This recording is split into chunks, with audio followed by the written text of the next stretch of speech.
Olá, amigos, sejam bem-vindos a esse vídeo do Vem Segue-me. Hoje nós estudaremos dois livros do Velho Testamento. A princípio, Esdras e Neemias, eles eram um só livro.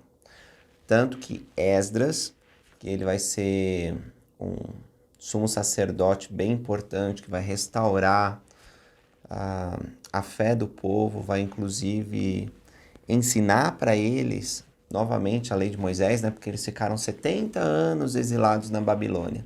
Então ele procede essa reforma muito importante. E Neemias, ele é um dos governadores sob o comando do rei persa, mas ele é judeu também e ele ajuda na restauração física de Israel.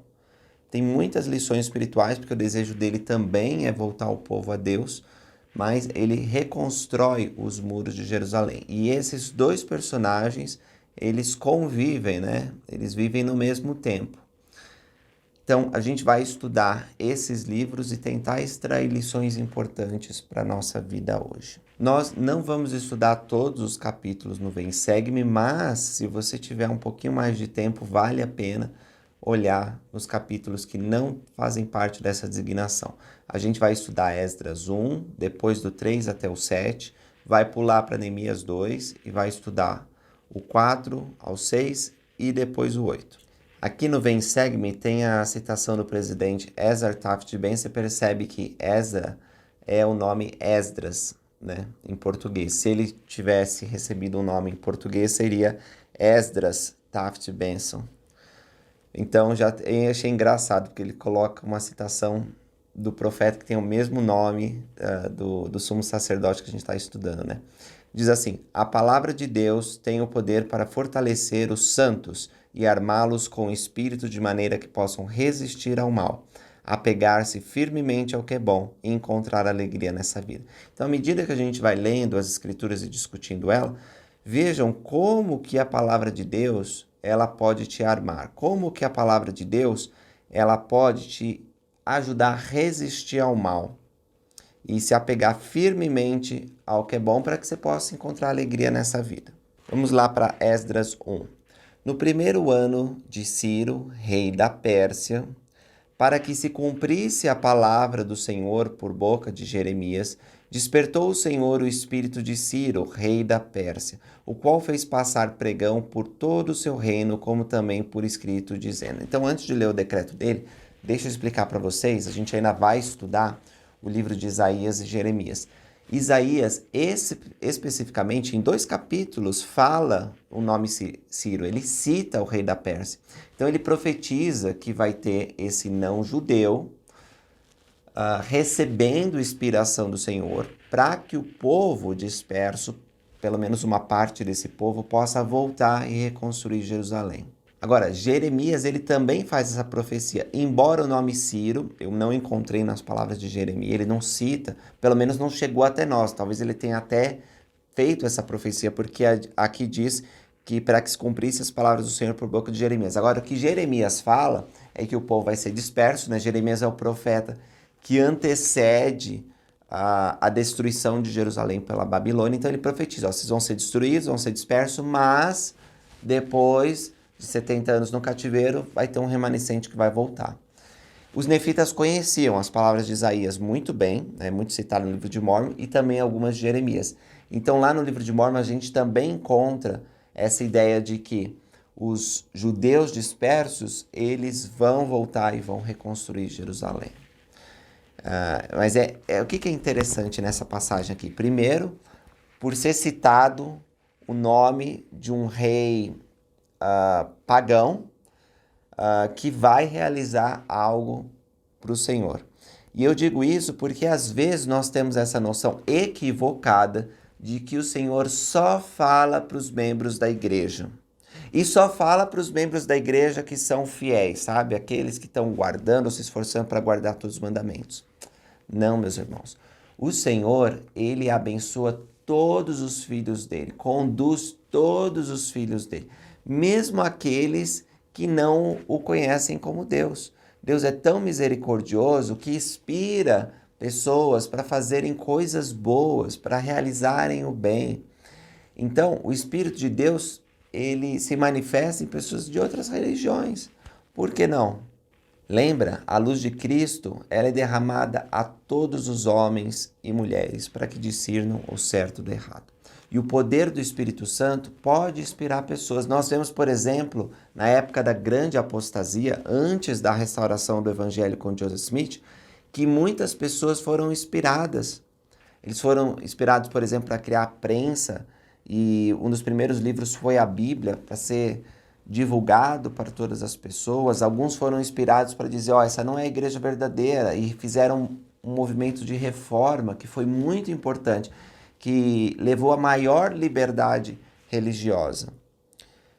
Então, as pessoas podem ser inspiradas, mesmo que não tenham recebido o dom do Espírito Santo. Agora, o dom do Espírito Santo, que só os membros da Igreja de Jesus Cristo nos últimos dias recebem, pelo poder do sacerdócio, concede aos membros o direito de ter a companhia constante do Espírito. Eles podem receber essa inspiração, fonte de consolo, fonte de força, diariamente na sua vida. Diferente dessas outras pessoas que não comungam com o Espírito como os membros da igreja, mas que por serem diligentes na luz e conhecimento que receberam, podem ser conduzidas e muitas vezes são conduzidas para realizar o bem. E Ciro, esse rei que não conhecia Jeová, deve ter tido o conhecimento dessas profecias e foi inspirado a realizar, a cumprir elas. Então ele fez esse decreto. O Senhor dos céus, daí ele está falando de Jeová, embora as nações acreditassem em outros deuses. Me deu todos os reinos da terra. Tão grande era o poderio e a expansão do Império Pérsia naquela ocasião. E me encarregou de lhe edificar uma casa em Jerusalém que está em Judá. Porque, lembra, a Babilônia tinha não apenas tirado os israelitas da terra deles e levado cativo, mas tinha destruído Jerusalém, inclusive o templo, e tinha levado muito da mobília, do ouro, tudo embora. E ficou devastada a cidade. E aí ele disse, então, o Senhor me inspirou a edificar uma casa em Jerusalém, que há entre vós, quem há entre vós de todo o seu povo, né, direcionando aos judeus que estavam dispersos, seja seu Deus com ele e suba a Jerusalém que está em Judá e edifique a casa do Senhor Deus de Israel. Ele é o Deus que habita em Jerusalém. E aí no capítulo 3 a gente vai ser apresentado por um homem chamado Zorobabel. Zorobabel, ele era descendente real, né, dos reis de Judá antes da destruição, e ele vai ser ancestral do Salvador Jesus Cristo. Ele é designado como governador nesse primeiro grupo que volta para Jerusalém. Então, ele é um personagem importante, tanto que algumas pessoas, quando falam do Templo de Jerusalém, eles dizem o primeiro templo, que é o Templo de Salomão, e depois o segundo templo, como o Templo de Zorobabel. Quando eles voltaram, olha o que aconteceu no versículo 11. E cantavam alternadamente, louvando e celebrando ao Senhor, porque é bom, porque sua benignidade dura para sempre sobre Israel. E todo o povo jubilou com grande júbilo, quando louvaram ao Senhor pela fundação da casa do Senhor. E aí eu quero contar uma experiência pessoal que tive recentemente. Eu estive fazendo um tour pelos lugares da restauração, inclusive essa série de vídeos estreia logo aqui no canal Videira Verdadeira. Eu espero que vocês acompanhem, porque eu vou falar sobre esses lugares e o que aconteceu lá para aumentar nosso entendimento sobre a história da igreja nesses últimos dias. E aí, um desses lugares foi Nauvoo, Illinois, no estado de Illinois, aqui nos Estados Unidos. E Nauvoo tem um templo lindo, que inclusive é o segundo templo erigido nessa dispensação. Você provavelmente sabe, se estudou a história da igreja, que os santos foram expulsos de Nauvoo e tiveram que sair dos Estados Unidos, irem para o oeste, que na época não era os Estados Unidos. Fugindo da perseguição, tinham sido expulsos de muitos estados e por último tiveram que abandonar seu templo.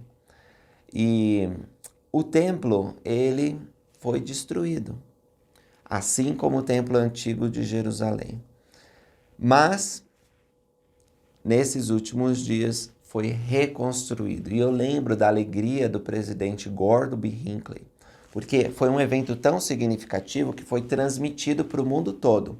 As capelas no mundo todo se tornaram extensões do templo para a ocasião da dedicação.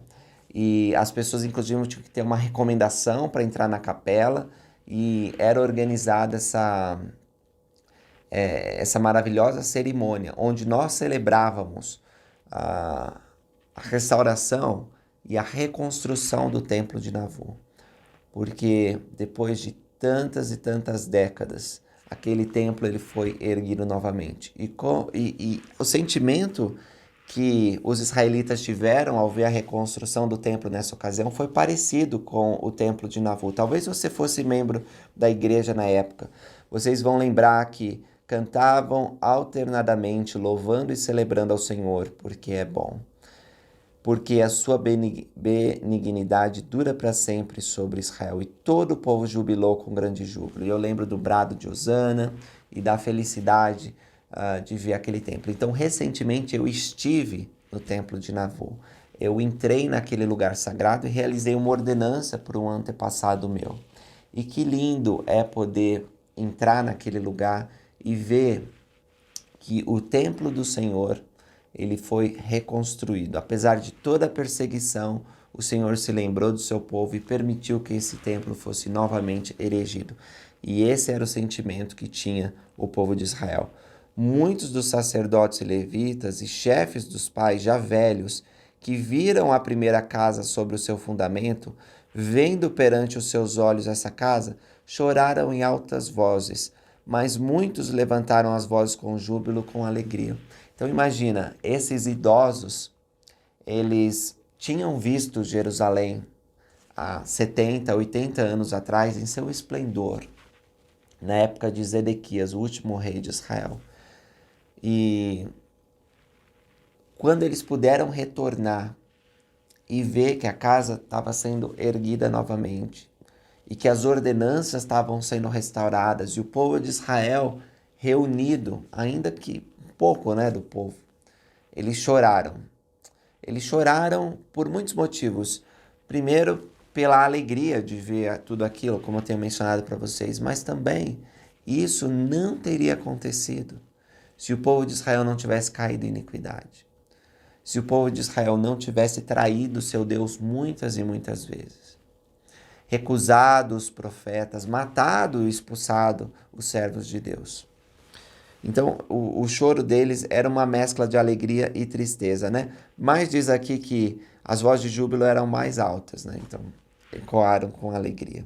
De maneira que não discernia o povo as vozes do júbilo de alegria das vozes de choro do povo, porque o povo jubilava com tão grande júbilo que as vozes se ouviam de muito longe.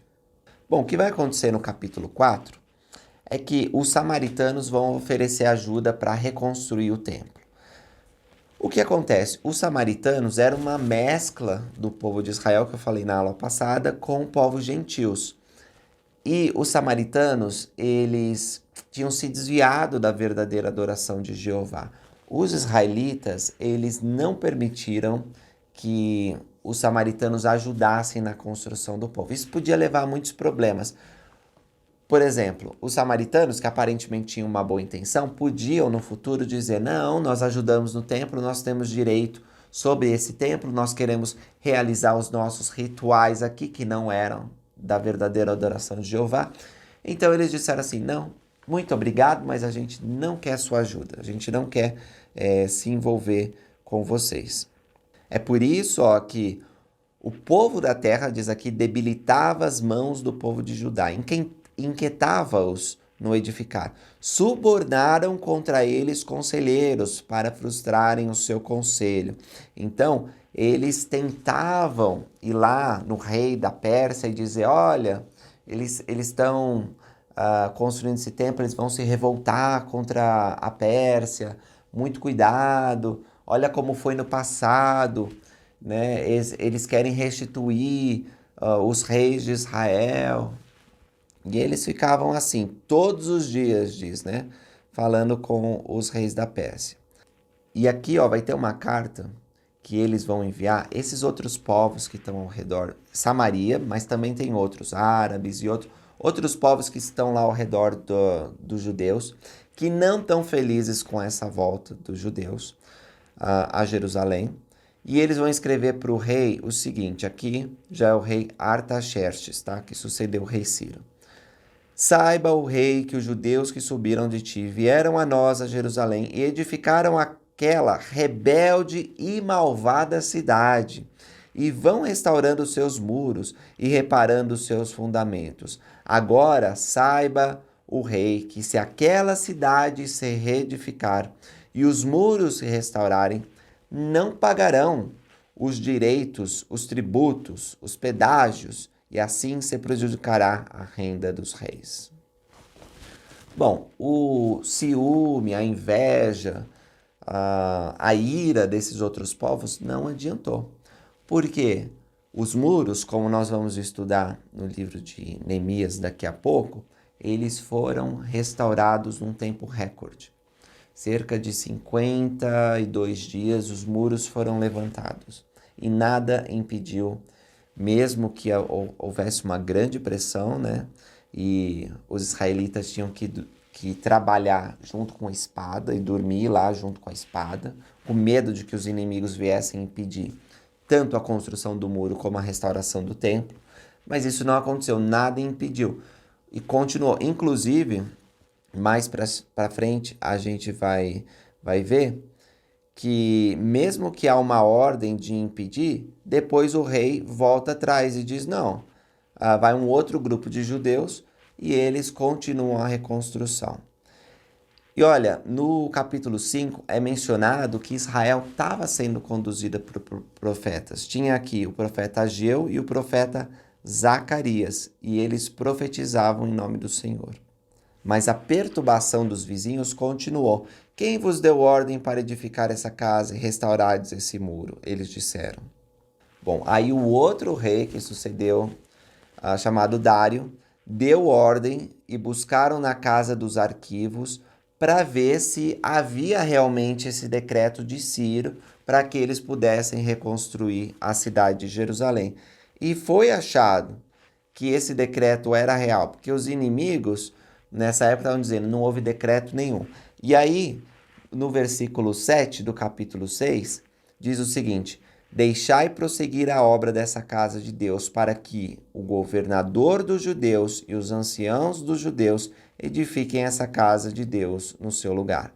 Também por mim se decreta que o que haveis de fazer com os anciões dos judeus para edificar essa casa de Deus, a saber, que dos bens do rei, dos tributos de além do rio, se pague prontamente a despesa a estes homens, para que não sejam impedidos.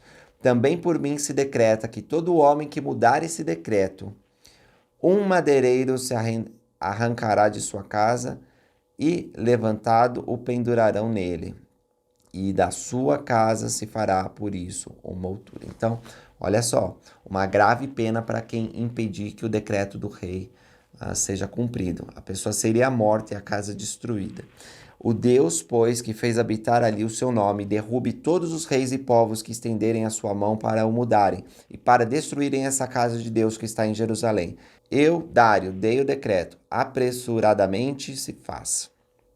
E os anciões dos judeus iam edificando e prosperando pela profecia do profeta Ageu e de Zacarias, filho de Ido, e a edificaram e a terminaram conforme o mandado do Deus de Israel, e conforme o mandado de Círio e Dário e de Artaxerxes, rei da Pérsia. E os filhos de Israel, os sacerdotes, os levitas e o restante dos filhos do cativeiro fizeram a consagração dessa casa de Deus com alegria. Então você veja que o Senhor, ele abre as portas para realizar a sua obra. Você já viu Deus inspirando pessoas que não são da nossa religião para que a obra de Deus se perpetue em determinada cidade, em determinado estado, em determinado país?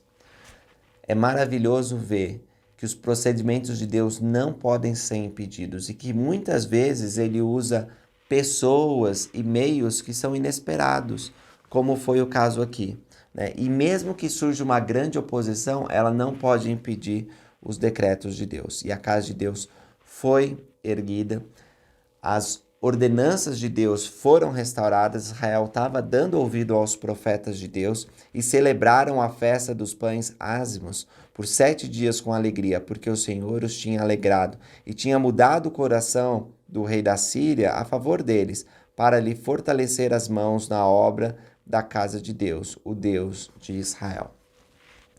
Então veja aqui, Israel estava dispersa há tanto tempo, né? 70 anos, que muitos da nova geração nem falavam o idioma hebreu.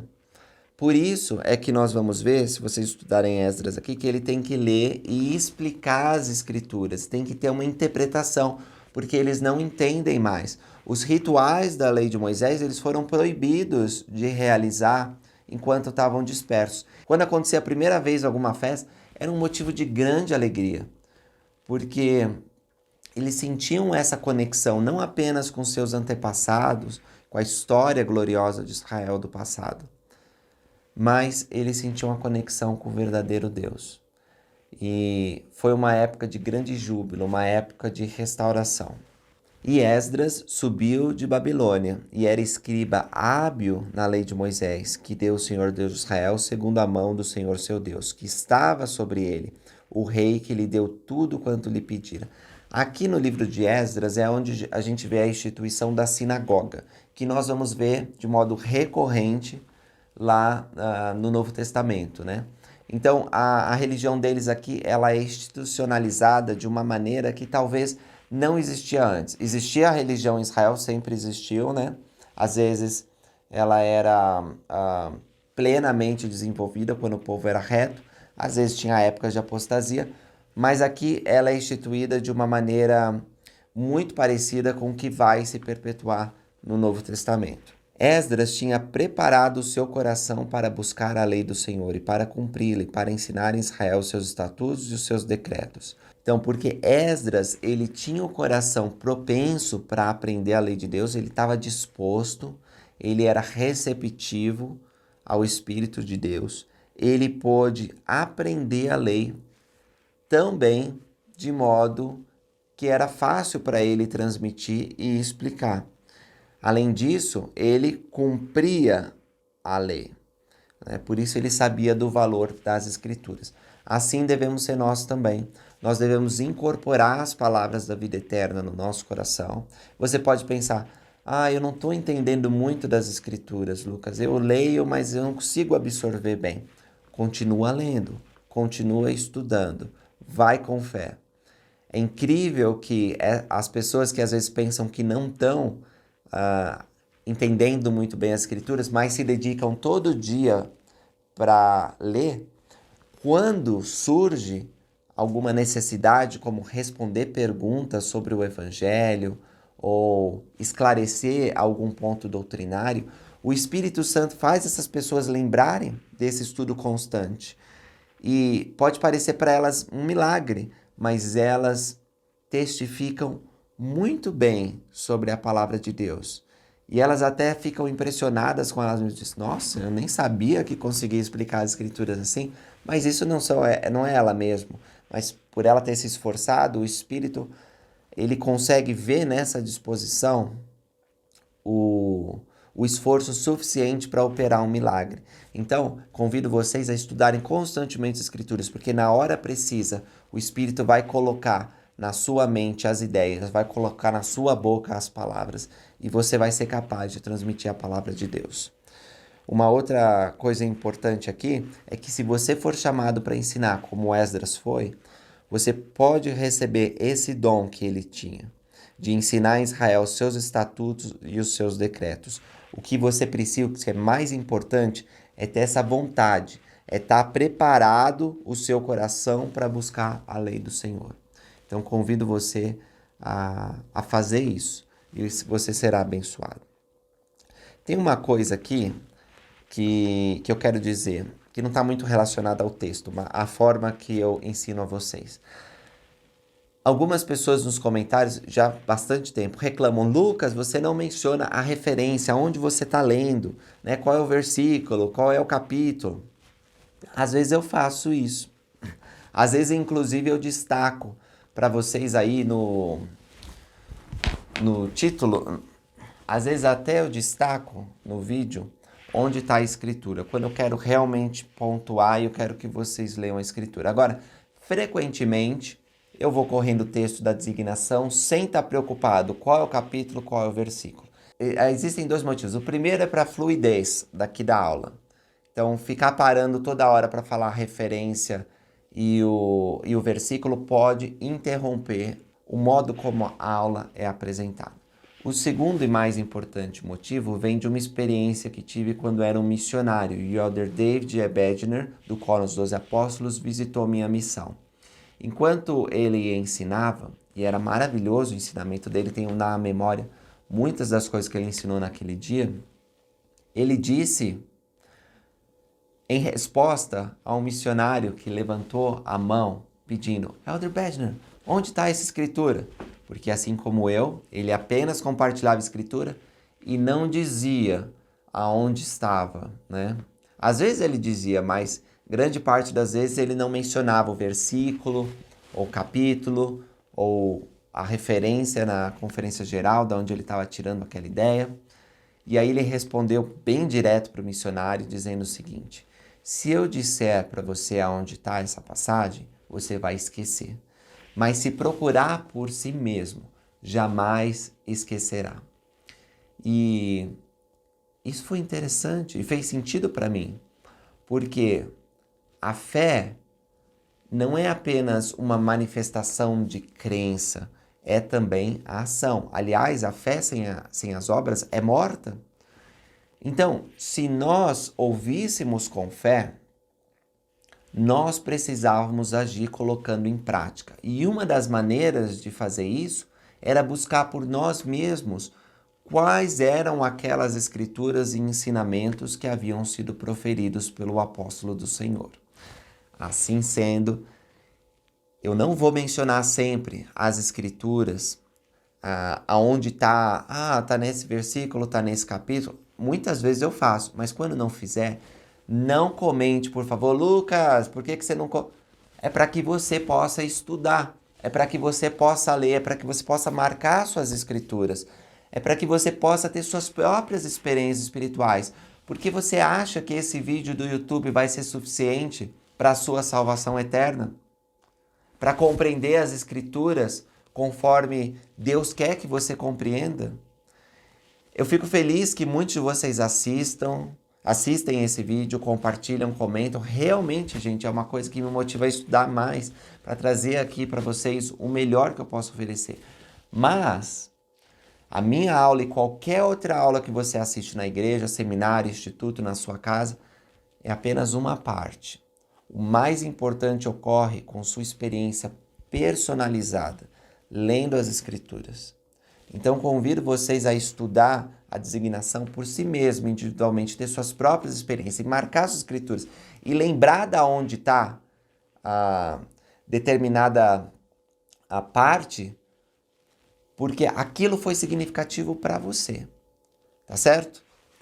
Então, feito esse comentário, vamos continuar. Tu, Esdras, conforme a sabedoria do teu Deus que está na tua mão, põe magistrados e juízes que julguem todo o povo que está além do rio, todos os que sabem as leis de teu Deus, e os que não sabem, farei saber. Todo aquele que não cumprir a lei de teu Deus e a lei do rei, seja julgado prontamente, quer seja morte, quer decreto, quer multa sobre os bens, quer prisão. Aqui fica claro a divisão, né, entre a lei secular e a lei de Deus, porque eles estavam sob domínio estrangeiro, então tinha que ser assim mesmo. E Esdras, ele soube administrar muito bem isso. E foi tão grande o movimento de reforma na época de Esdras e Neemias. Neemias vai ser governador, que nós vamos estudar agora, mas ele até fizeram, olha, tinha um sistema de escravidão que foi uma coisa horrível para Neemias ver aquilo, o próprio povo de Israel escravizando outros israelitas, né? Porque era todo mundo pobre, você está pobre, você vai ter que trabalhar para mim, aí, nossa, uma coisa muito ruim. Ele acabou com isso, ele preferiu não receber o salário dele, e assim, ele se sacrificou o máximo que ele podia para amenizar o povo, e foi um bom governante. inspirado por Deus. Nem Esdras nem Neemias tiveram a plenitude do sacerdócio, foram profetas. Como falei para vocês, tinha profetas junto com eles, mas foram homens muito importantes para Israel. E muito importante para nós, porque deixaram lições valiosas, homens justos. E no caso, na época de Neemias, por exemplo, o povo, tão grande foi o sentimento de reforma, que eles acabaram com esse negócio de escravidão. Muitos que eram casados com estrangeiras se divorciaram, deixaram essas mulheres estrangeiras de lado. Por quê? Aí você pode pensar, nossa, que dramático, se divorciaram por causa dessa reforma. Mas lembra que Israel começou a decair por causa de casamentos fora do convênio. Salomão casou com mulheres estrangeiras e começou a trazer iniquidade a Israel. Depois de Salomão, o reino foi dividido em dois. E então, os povos começaram a se misturar. A dispersão que aconteceu no Reino do Norte fez com que os israelitas remanescentes casassem com mulheres estrangeiras. E os samaritanos estavam completamente afastados da verdadeira adoração. Então, não podia acontecer isso de novo. E os líderes daquela época disseram, gente, vamos voltar, não podemos casar fora do convênio. Então, esse movimento foi geral. E eles acabaram com esses problemas, foram fiéis a Deus nessa ocasião. Vamos entrar aqui no livro de Neemias. Aqui no capítulo 1. Os restantes que ficaram do cativeiro lá na província estão em grande miséria e opróbrio. E o muro de Jerusalém fendido, as suas portas queimadas. Sucedeu que, ouvindo eu essas palavras, assentei-me e chorei. E lamentei por alguns dias e estive jejuando e orando perante o Deus dos céus. Agora a gente está voltando um pouco no tempo na história, na ocasião em que Neemias servia, era copeiro do rei. E quando ele ouviu sobre a penúria e a tragédia que estava o povo dele, ele chorou, ele jejuou. E olha como o jejum é importante aqui. Porque o jejum de Neemias vai abrir portas que eram impensadas para os israelitas. Porque essa tristeza dele,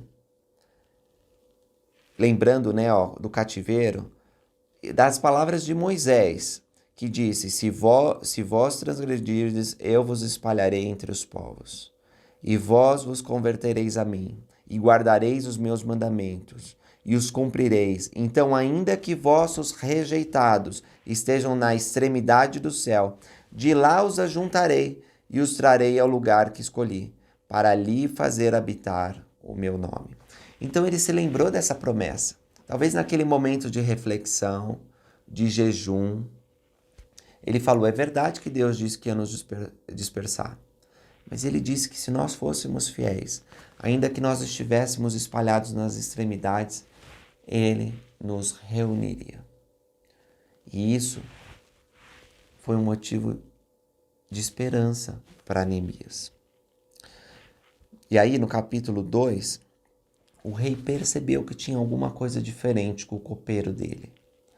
Por que está triste o teu rosto? Pois não está doente. Não é isso senão tristeza de coração. E aí Neemias ficou com medo. Olha, algumas partes do livro de Esdras e Neemias, vocês vão ver que está escrito em primeira pessoa. Não significa que eles escreveram esses livros. Nós não sabemos quem escreveu. Mas seja lá quem tenha sido, incluiu essas descrições. Talvez tenha pegado parte do diário, ou parte do relato que Neemias tenha contado e colado aqui. Então, às vezes a gente vê ele falando aqui no livro como se ele estivesse contando para nós em primeira pessoa, mas não necessariamente isso aconteceu. Os historiadores não sabem quem escreveu. Provavelmente quem escreveu Esdras e Neemias também escreveu o primeiro e segundo Crônicas, tá? Então, algum historiador, algum escritor, escriba que compilou essas coisas. Mas, enfim, o rei teve esse diálogo, né? E aí, o Neemias, ele responde assim, como não estaria triste o meu rosto, estando a cidade, o lugar do sepulcro dos meus pais, assolada e tendo sido consumida as suas portas a fogo. Agora, isso conta um pouco sobre Neemias para nós. Será que o rei, ele diria, qual é o teu pedido? Pode falar que eu vou atender. Se ele não confiasse muito naquele homem, o quão valoroso, quão obediente devia ser Neemias ao rei. Então, esse servo bom, por ele ter sido ser um servo muito bom na corte do rei, o rei confiava e disse assim, o que você quer? E aí Neemias pediu. Ele disse assim, eu preciso voltar para a cidade, reconstruir os muros. E aí você pensa, nossa, mas o que tem a ver os muros? Por que é tão importante? Hoje, nossas cidades não tem muros, né? Separando um lugar do outro. É até feio se alguém disser, vou construir um muro separando São Paulo de Osasco, São Paulo de Guarulhos. Já pensou se acontecesse uma coisa assim? Não acontece, né? Mas naquela ocasião, no mundo antigo, os muros eram muito importantes. Não apenas para separar a cidade, marcar bem o território. Não, mas era uma maneira de dar uma sensação de povo, né? Era um traço, era uma característica física que, na verdade, revelava uma identidade especial para aquele povo. Então tem uma citação aqui que eu separei que fala sobre isso. Além de proteção, as muralhas eram igualmente um importante símbolo material da existência dos judeus como povo. A cidade santa tornou-se uma força unificadora ao sortearem famílias que nela viriam a residir. Sanbalat, que a gente vai falar, que é o governador lá de Samaria, e os demais inimigos de Judá, né, os outros povos que ficavam na região, compreendiam perfeitamente a importância dos muros e da liderança aglutinadora de Neemias. É por isso que se opunham com tamanha persistência. Então, restaurar aqueles muros significava, para o povo de Israel, a restauração da identidade deles como um povo unido, como um povo que servia a Jeová. E os outros governantes, os outros povos ao redor, não queriam que isso acontecesse. Neemias tinha essa característica de unir as pessoas a uma causa maior. Bom, e aí vocês vão ler em Neemias, quando ele chega na cidade, ele completa as portas destruídas, os muros derrubados, e ele fica bem triste de ver aquilo. E aí ele reúne o povo e diz, bem vedes vós a miséria em que estamos, que Jerusalém está assolada, que suas portas foram queimadas a fogo. Vinde, pois, e reedifiquemos o muro de Jerusalém, e não estejamos mais em opróbrio ou vergonha, né? Então lhes declarei como a mão de meu Deus me era favorável, como também as palavras do rei que me tinha dito. E aí disseram, levantemo-nos e edifiquemos, e fortaleceram as suas mãos para o bem. Agora, ouvindo Sanbalat, o Horonita, e Tobias, servo amonita, e Gesem, o árabe, zombaram de nós, e desprezaram-nos e disseram, que é isso que fazeis? Querei rebelar-vos contra o rei? Então lhes respondi e disse, o Deus dos céus é que nos fará prosperar, e nós, seus servos, nos levantaremos e edificaremos, mas vós não tendes parte, nem direito, nem memória em Jerusalém. Então aí, esses inimigos de Israel, eles vão fazer de tudo para tentar impedir Neemias de construir o muro. É por isso que no capítulo 4 a gente lê, sucedeu que ouvindo Sanbalat, lembra, o governador lá de Samaria, e Tobias, e os árabes, os amonitas, os asdonitas, que tanto ia crescendo a reparação dos muros de Jerusalém, que já as roturas se começavam a tapar, iraram-se de sobremodo, e ligaram-se entre si todos para irem guerrear contra Jerusalém e para os desviarem de seu intento. Olha só, chegou a ter essa ameaça de guerra, pelo que os israelitas, eles levavam as espadas dele. Então, enquanto eles estavam trabalhando, estavam lá armados também, porque a qualquer momento podia chegar esse conglomerado de nações para impedir que Israel fizesse aquilo. Mesmo eles tendo autorização do rei, mesmo assim, eles não estavam perturbando os outros povos, mas eles não podiam ficar quietos, né? Eles queriam impedir que Israel construísse aquele muro. E Neemias incentivava o povo. Não os temais, lembrai-vos do grande e temível Senhor, e pelejai pelos vossos irmãos, vossos filhos, vossas mulheres e vossas casas. E sucedeu que, desde aquele dia, metade dos seus moços trabalhava na obra. Metade deles tinha as lanças, os escudos, os arcos e as couraças, e os chefes estavam por detrás de toda a casa de Judá. Então era essa situação tensa naqueles... Foi mais ou menos uns 2 meses que eles ficaram construindo. Eles estavam assim tensos, apreensivos, porque a qualquer momento podiam vir pessoas que queriam matar eles, né? Começar uma guerra. No capítulo 5, há aquela história que eu já falei com vocês, de que tem essa escravidão e Neemias fala, vamos parar com isso. Ele soluciona o caso, mostrando como ele era um governante sábio. O capítulo 6... Sanbalat e Gesem disseram, olha, tá bom, Neemias, vem aqui, se reúne com a gente e vamos conversar e acabar com esse conflito. A gente não quer começar guerra, a gente só quer conversar com você, tá? Aí você vem aqui. O que Neemias respondeu? Faço uma grande obra, através de mensageiros, né? Faço uma grande obra, de modo que não poderei descer. Por que cessaria essa obra enquanto eu a deixasse e fosse ter convosco?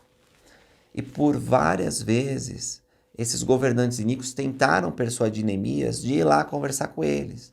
A intenção deles, que aparentemente parecia boa, ia desviar Neemias do foco, que era realizar a obra da restauração de Israel. E esse é um ensinamento importante para nós. Na designação dessa semana, há um discurso excelente do elder Dieter F. Uchtdorf, que ele usa a história de Neemias para nos lembrar de que nós não podemos desviar a nossa atenção. E essa história, enquanto eu estava estudando, eu pensei em vários exemplos que eu podia trazer aqui. Um deles é, aproxima-se o dia do Senhor, sábado à noite. Você está com seus amigos e os amigos propõem, vamos comer alguma coisa antes de ir para casa? Vamos num restaurante? Vamos num bar? Só para a gente se divertir um pouco mais? E aí você lembra, depois da meia-noite é domingo. Eu não posso comprar coisas no domingo. Fiz um convênio com Deus de que no dia do Senhor eu me consagraria a Ele. Outra coisa, amanhã de manhã tem igreja. Tenho que cumprir meu chamado. Tenho que estar lá para tomar o sacramento e renovar meus convênios. Se eu for dormir tarde, não vai dar certo. O que você responde? Você responde aos seus amigos, não, tudo bem, eu vou, vamos lá, não tem problema.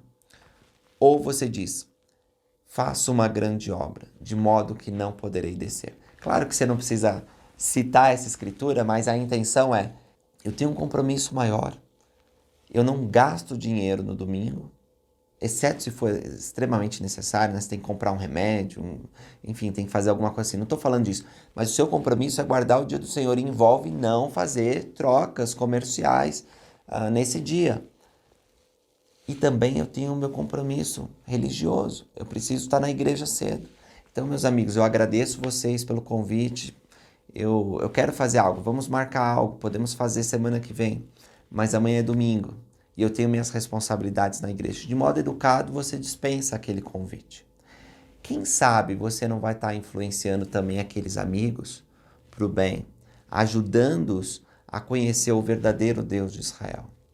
Mas isso aconteça ou não, você ficou focado que nem Neemias.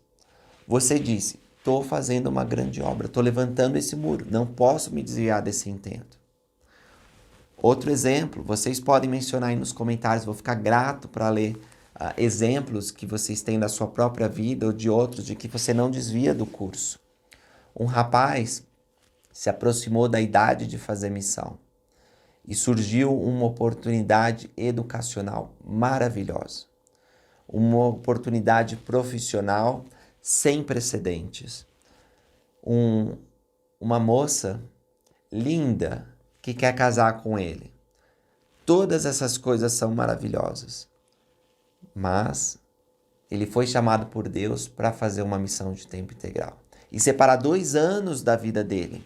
Agora, esses 2 anos podem parecer terrivelmente longos e ele pode pensar que perdeu a oportunidade profissional, perdeu a oportunidade educacional, perdeu a oportunidade romântica de casar com uma moça linda que ia trazer muitas alegrias para ele. Mas se ele responder como Neemias, faço uma grande obra, de modo que não poderei descer. Que coisas Deus pode fazer na vida desse rapaz? Eu testifico para vocês porque eu vi isso na vida de muitos rapazes e moças que escolheram servir uma missão e deixaram oportunidades de lado, aparentemente muito boas, para o mundo até melhores do que uma missão. Mas ao colocarem Deus em primeiro lugar, eles restauraram a vida de muitos outros, como Neemias foi uma bênção para restaurar a vida de muitos outros. E eles mesmo foram elevados a uma posição maior perante Deus. E os anos passaram e novas oportunidades foram dadas. Novas oportunidades educacionais, profissionais e também de acharem alguém fiel que ao lado deles criou uma família para o Senhor.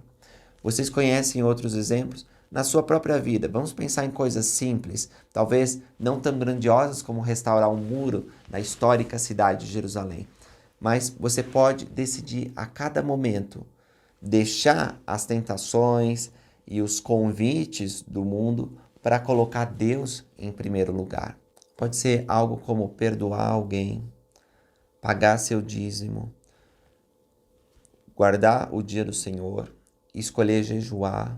Enfim, quando nós colocamos os mandamentos de Deus em primeiro lugar e recusamos todas as outras ofertas, nós estamos sendo íntegros. Sobre integridade, tem uma citação que eu li há muitos anos atrás no antigo manual do Instituto. E eu não lembro quem fez a citação e nem sobre quem estava falando. Mas a história eu lembro. Essa pessoa estava elogiando um antigo presidente da Universidade Brigham Young, que é a Universidade da Igreja. Essa citação dizia que se colocasse essa pessoa numa prisão reforçada, muito forte, sabe? Com muitos guardas, armas, uma prisão assim que... segurança máxima. Ele talvez escaparia. Mas se colocassem um círculo de giz e pedissem para que ele ficasse no círculo e fizessem ele dizer que não sairia daquele círculo, nenhuma força na terra poderia tirá-lo de lá. De tão íntegro que ele era, ele se comprometeu a ficar, ele ficaria. E isso foi marcante porque eu disse, eu quero ser que nem esse homem. Não conheci, você vê, nem lembro o nome, mas eu quero ser íntegro, eu quero que Deus reconheça em mim a integridade que tem esse homem. Então, irmãos, infelizmente eu nem sempre fui fiel às minhas promessas, aos meus compromissos. Todos nós somos falhos com uns aos outros e com Deus. Mas que bênção é ter o arrependimento e poder melhorar. E eu quero hoje ser íntegro nos meus chamados, com a minha família, com os meus amigos. Se eu disser, vou estar lá às 8 horas da manhã, eu não quero que esse amigo tenha dúvida de que eu vou estar lá às 8 da manhã. Se eu disser ao bispo, eu vou visitar tal pessoa, o bispo ele não vai precisar se preocupar, porque a visita vai ser feita.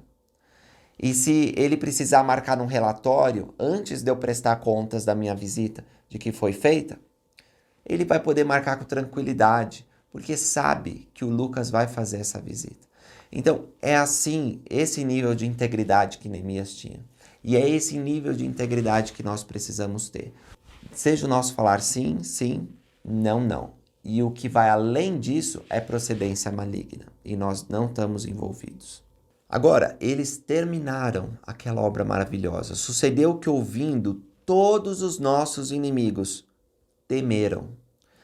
Todos os gentios que havia ao redor de nós e abateram-se muito a seus próprios olhos, porque reconheceram que o nosso Deus fizera essa obra.